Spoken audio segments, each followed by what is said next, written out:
welcome back to the morning show. Thank you so much for staying with us. We're back in our African Spiritual Corner. Of course, we're joined once again by CM Keys, and today we're talking about cleansing.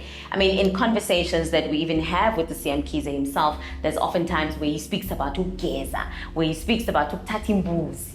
There's a lot of cleansing that we talk about, and if you are on social media, you would have seen a lot of healers who are taking people to rivers, or they're taking people to mountains or bushes in order for them to cleanse them with the hope of making things right. But what happens in an instance where things go from bad to worse, but you would have had a cleansing? Who is to blame here? Is it the healer? Is it the way that you were cleansed, or could there be other forces? Well, CM Kize is here to shed some light into this particular subject. CM Kize, welcome to you and a very good morning. Thank you for your time. Thank you for having me again, Sue. Let's talk about cleansing, right? What is it first, if you don't mind me asking? Initially, what are we talking about when we're talking about cleansing? Okay, so when we cleanse, we are removing, we are replenishing, and we are restoring. Those three things. Right. When I say we are removing the consequences or outcome of a particular decision or act or happening.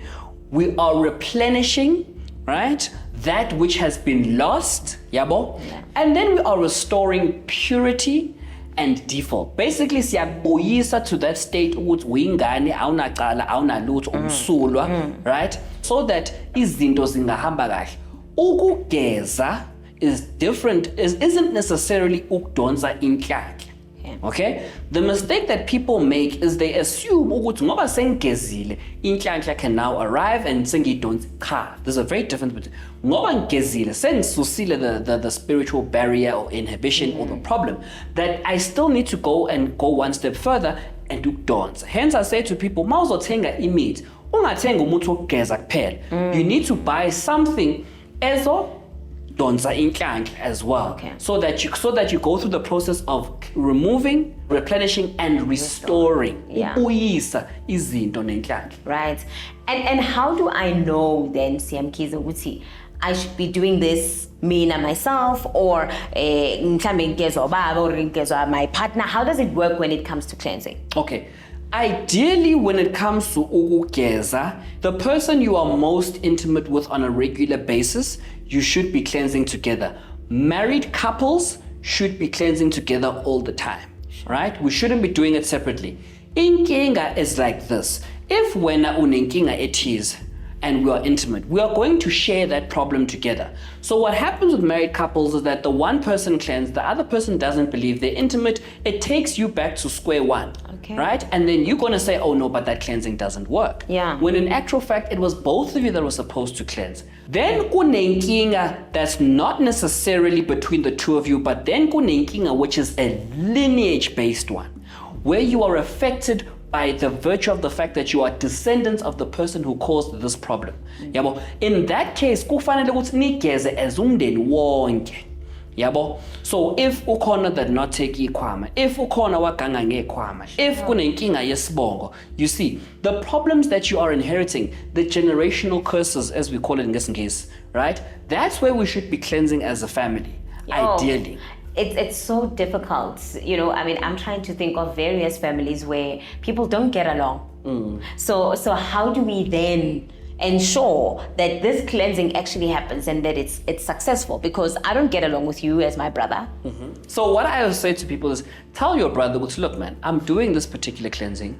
I know we don't get along, but I'd like for everything to But already Puduakosia is already accusing you of witchcraft. Okay, then and here you are now, usuyavela ngempela manje uzokhuluma indaba zokugeza kanti wena ugezela for the good element of it. But everybody in the family has always accused Usia uthwele, Usia this, Usia ufuna ukusithathela inhlanhla, usibona nje asebenzi, Usia uyena use TV uyaphumelela, thina siphumelele, inxaka si. So what you do in that instance is you continue regardless with ukugeza. Okay. It's fine. You just continue regardless. Okay? To be honest with you, indaba of being accused of ukuthi uthwele or uyathakatha, it's unavoidable, to be honest with you. By virtue of the fact that if you are black and you're successful, extremely successful. Yeah. Somebody is going to accuse you of witchcraft. And if you have a situation of the have and the have-nots emdenini, there's going to be someone is going to go to a healer, someone is going to go to Prophet Mthandazi, or someone said to myself and say, no, usibani it's a sad reality that is there. Yabo. And the fact that there is that infighting is a spiritual problem on its own. If mina nobhuti wami asizwani ngaleyo ndlela ukuthi sesiyathakathana sesifuna ukubulelana, kusho ukuthi emakhehleni akhona amakhehla that did not get along very well, and it's even in the Bible, Cain and Abel, right? So vele that legacy of not getting along kufanele ukuthi kugezwa la makhehla as well. Kwesinye isikhathi kwabangwa ikhwama, right? So uma ikhwama, yabona ikhwama zikababa, if ziyabangwa, okay, then our great-grandchildren bazoxabana. The problem with ikhwama, especially in the black communities, is most of the time when they're meant to pass down from generation to generation, ziyabangwa. You see? Because we're all going to different people and getting different opinions. Yeah. Once ikhwama zabangwa, there's going to be mad infighting in the family. Okay. In such a manner that you will assume or think ukuthi ukhona nthakathana. Kanti yisifo sokuthi zabangwa ikhwama, hence kusinye isikhathi mawuthi ugeza ngokuthi ekhaya kunekhwama, and then you were fighting with your siblings already, but it wasn't that bad, right? Niyageza, and then the infighting becomes even worse. It's not a sign that the cleansing was unsuccessful. It's a sign that ukuthi no man, the root cause of ukungcola kwekhwama is ukubangwa. Hence nixabana kangaka manje after the cleansing. Yes. The cleansings do those three things I mentioned, but they also reveal the real root cause of the problem. And every cleansing needs an animal, because when we mention the name Siamkize, people will say, oh, Siamkize low in bulls, because he says there's nothing that a goat can't solve. Actually, no, not all cleansings require imbus. Okay. I myself have done cleansings where we meet pet. Right. You know, and it's been very, very successful.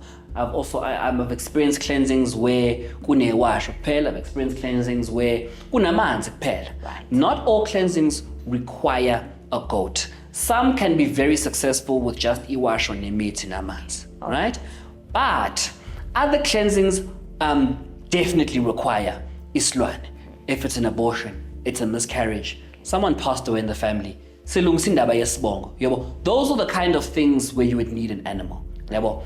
Other times, you can get away with not using islwane. So I say to people, before going to the root of islwane, if you're not sure and ipocket lako alimgash, you can start with imiti, newasho, namanzi. Okay, start with imiti, because imiti is generally under 1,000 rand, generally. Whereas most of the time, islwane, imbos and stuff like that, you're looking at a 2,000 rand plus. Yeah. Start with imiti, and then take it from there. Ubone ukuthi kuhamba kanjani, as opposed to just jumping straight to islwane. All right, Siamkize, as usual, sharing insights with us here on the Morning Show. That's where we leave it for this conversation here on the Morning Show. Stay put.